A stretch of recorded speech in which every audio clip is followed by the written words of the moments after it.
Assalamualaikum warahmatullahi wabarakatuh. Perkenalkan, nama saya Lipa Ida. Di sini saya akan mempresentasikan tentang teknik optimasi.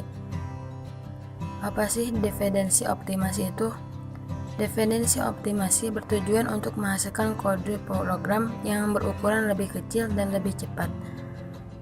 Yakni ada dua, Machine Dependent Optimizer atau optimasi lokal dan Machine Independent Optimizer atau optimasi global. Optimasi lokal adalah optimasi yang hanya dilakukan pada satu blok dari source code dengan cara yang pertama yaitu flooding, mengganti konstanta atau ekspresi yang bisa dievaluasi pada saat compile time dengan nilai komputasinya. Misal, A.2 sama dengan 2 tambah 3 tambah B bisa diganti dengan A.2 sama dengan 5 tambah B. 5 dapat menggantikan ekspresi 2 tambah 3. Kemudian redundant sub-expression elimination, hasilnya digunakan lagi daripada dilakukan komputasi ulang. Contohnya A.2 sama dengan B tambah C menjadi X.2 sama dengan Y tambah B tambah C. Yang ketiga yaitu optimasi dalam sebuah iterasi, yakni ada dua. Yang pertama loop unrolling.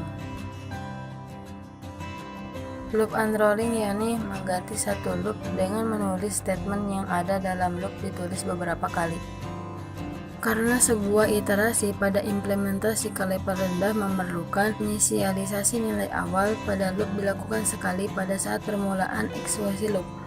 Yang kedua, pengetesan apakah variabel loop telah mencapai kondisi terminasi. Yang ketiga, adjustment, yaitu penambahan atau pengurangan nilai pada variabel loop dengan jumlah tertentu. Yang terakhir, operasi yang terjadi pada tubuh perulangan atau loop body.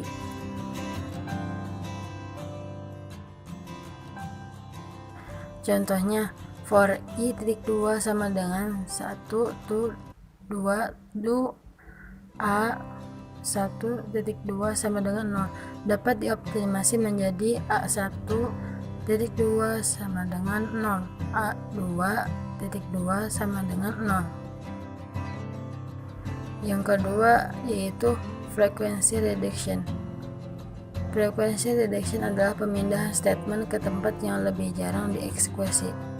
Contoh perbandingannya, for i.2 sama dengan 1 to 10 do begin X.2 sama dengan 5, A.2 sama dengan A ditambah 1 kemudian N. Perbandingan dengan X.2 sama dengan 5, for i.2 sama dengan 1 to 10 do begin A.2 sama dengan A plus 1 kemudian N. Optimasi lokal yang terakhir yaitu strength reduction, yakni penggantian suatu operasi dengan operasi lain yang lebih cepat dieksekusi. Misalnya pada komputer operasi perkalian memerlukan waktu eksekusi yang lebih banyak daripada operasi penjumlahan. Contoh lain, A.2 sama dengan A tambah 1 dapat digantikan dengan increment A.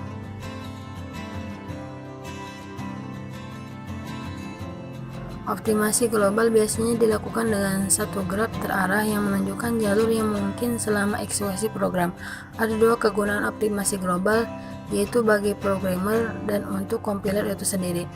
Bagi programmer yakni yang pertama uncreable atau dead code atau kode yang tak pernah dieksekusi. Misalnya X.2 sama dengan 5 if X sama dengan 0 dan A.2 sama dengan A tambah 1. Instruksinya A.2 sama dengan A tambah 1 tidak pernah dikerjakan karena kondisi X tidak pernah menjadi 0 sehingga memperlambat proses. Kemudian yang kedua yaitu unused parameter adalah parameter yang tak pernah digunakan dalam prosedur. Misalnya dengan Pascal, prosedur penjumlahan A, B, C itu integer, variabelnya X sama dengan integer, begin X.2 sama dengan A tambah B kemudian N. Parameter C tidak pernah digunakan sehingga tidak perlu diikut sertakan karena pada prosedur penjumlahan C tidak pernah dikenakan satu proses atau nilai. Yang ketiga yaitu unused variable, adalah variabel yang tidak pernah digunakan. Misalnya pada program pendek, variabel a, b itu integer, begin a.2 sama dengan 5. N, variabel b tidak pernah digunakan dalam manipulasi, sehingga tidak perlu untuk dideklarasikan. Yang keempat yaitu variabel yang dipakai tanpa nilai awal. Contohnya, variabel a, b integer, begin a.2 sama dengan 5, a.2 sama dengan a tambah b. Variabel b digunakan tetapi tidak memiliki harga awal.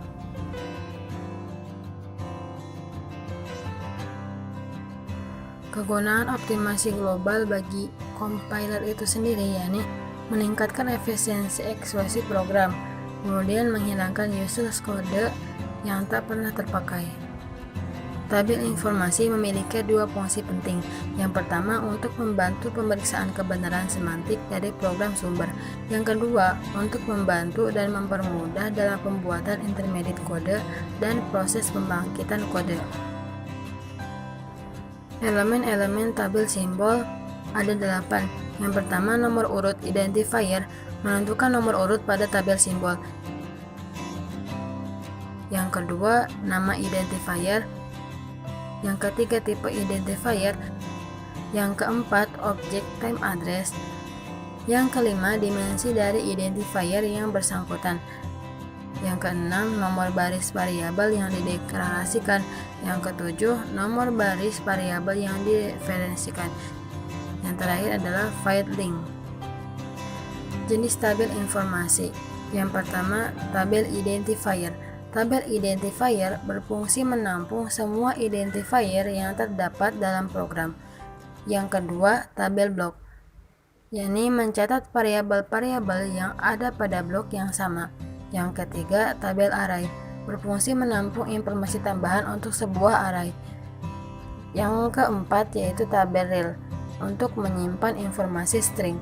Yang terakhir tabel display, mencatat blok yang aktif.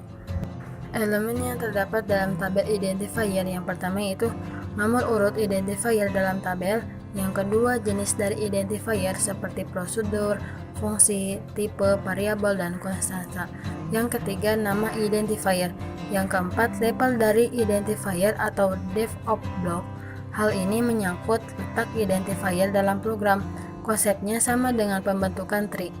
Misalnya main program level 0. Yang kelima yaitu tipe dari identifier yang bersangkutan seperti integer, char, boolean, array, record, file.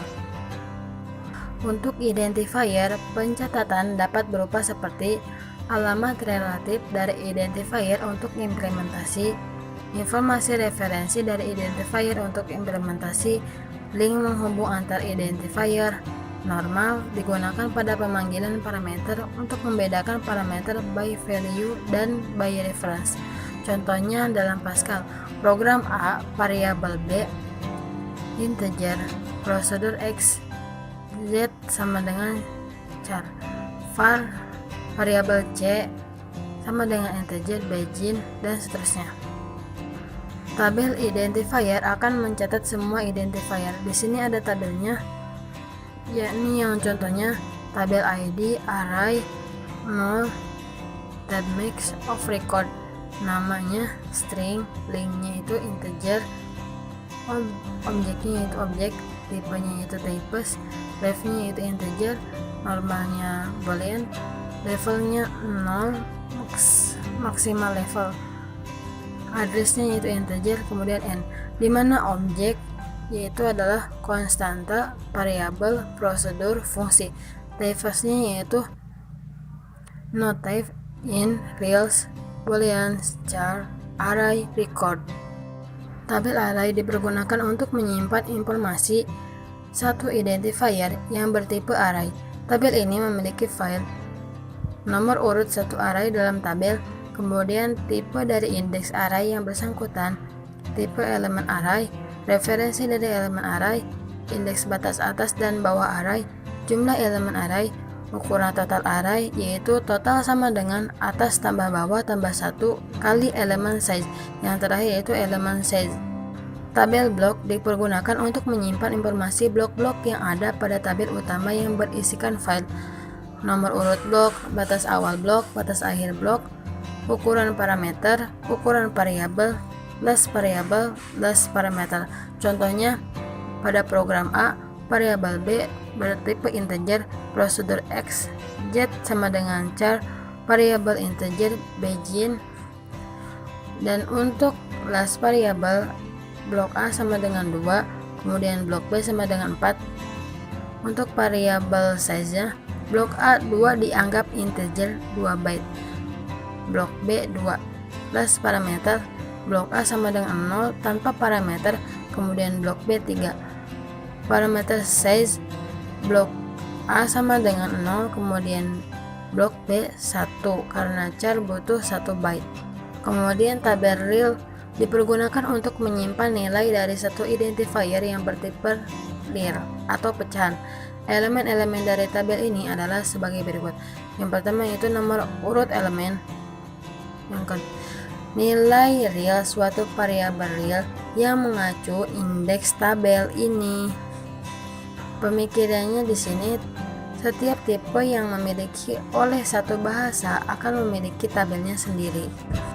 Tabel string dipergunakan untuk menyimpan informasi string yang terdapat pada program sumber. Elemen-elemen yang terdapat dalam tabel ini adalah yang pertama nomor urut elemen, karakter-karakter yang merupakan konstanta. Yang terakhir yaitu tabel display. Fungsinya yaitu menyimpan informasi-informasi mengenai blok-blok yang aktif. Elemen yang terdapat dalam tabel ini adalah nomor urut tabel, blok yang aktif. Untuk pengisian tabel display dilakukan dengan konsep stack.